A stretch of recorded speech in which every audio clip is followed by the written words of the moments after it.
Bharatiya Janata party हमेशा जनता की समस्याओं से जुड़ी रही है और उसके लिए जो भी मुद्दे सामने आते हैं उस पर हम लोग अपनी सक्रिय भूमिका सदन में भी और सड़क पे भी निभाते आ रहे हैं।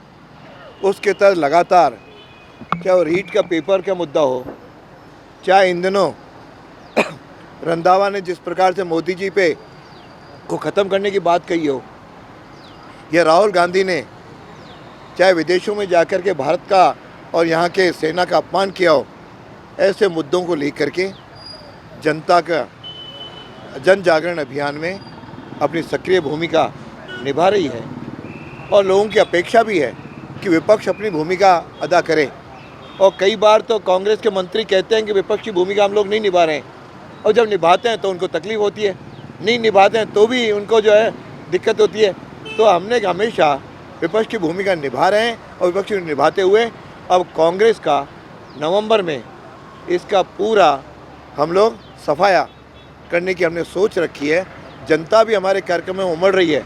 इस कारण से मुझे पूर्ण विश्वास है कि कांग्रेस एक तरह से अपनी अंतिम सांसें सरकार गिन रही है और हम लोग सरकार पे जनता की समस्या उजागर करके हम खरा उतरेंगे। बिना परमिशन आपने नेताओं के कार्यक्रमों पर रोक लगा दी, आपको लगता है थोड़ा डिसिप्लिन आएगा, पार्टी में थोड़ी एकता दिखाई दे पड़ेगी? ऐसा नहीं, कोई स्थानीय स्तर पे कार्यक्रमों पे नहीं लगाया।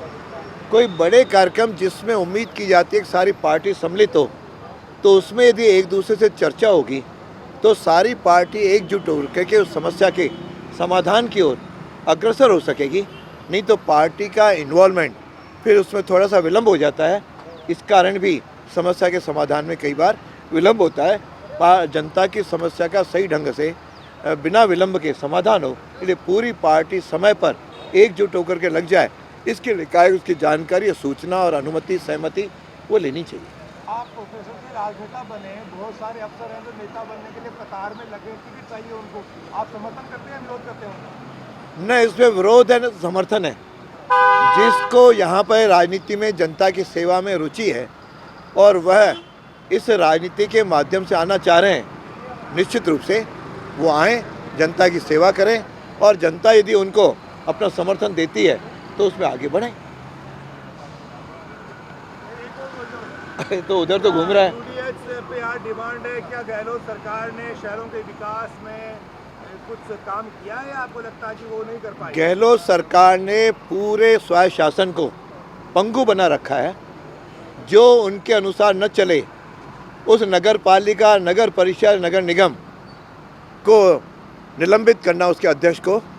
और आज तक 99 के 100% जिनको भी इनको निलंबित किया सब कोर्ट में जाकर के जीत करके आ गए। इस कारण द्वेष भावना से जो इन्होंने इस प्रकार के स्वायत्त शासन चलाने शुरू किया, वह आज सरकार के केवल मनमाने ढंग के शिकार हो रहे हैं, राजनीति के शिकार हो रहे हैं, जो अनुचित है।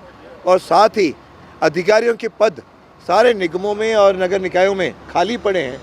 जनता की समस्याओं का समाधान हो नहीं रहा है, केवल अपनी शुद्ध राजनीति का उपयोग करते हैं। वार्डों का परिसीमन भी इस आधार पे करते हैं, 2-2 निगम भी इसी तरह बनाते हैं और वहाँ पे नॉमिनेशन भी डबल संख्या करके अपने समर्थकों को संतुष्ट करने का प्रयास करते हैं। इस प्रकार से निकाय आज केंद्र कांग्रेस की राजनीति के एक तरह से शिकार हो रहे हैं। इसलिए मैं सोचता हूँ इन सारे मुद्दों को हम विधानसभा में उठाएंगे। धन्यवाद।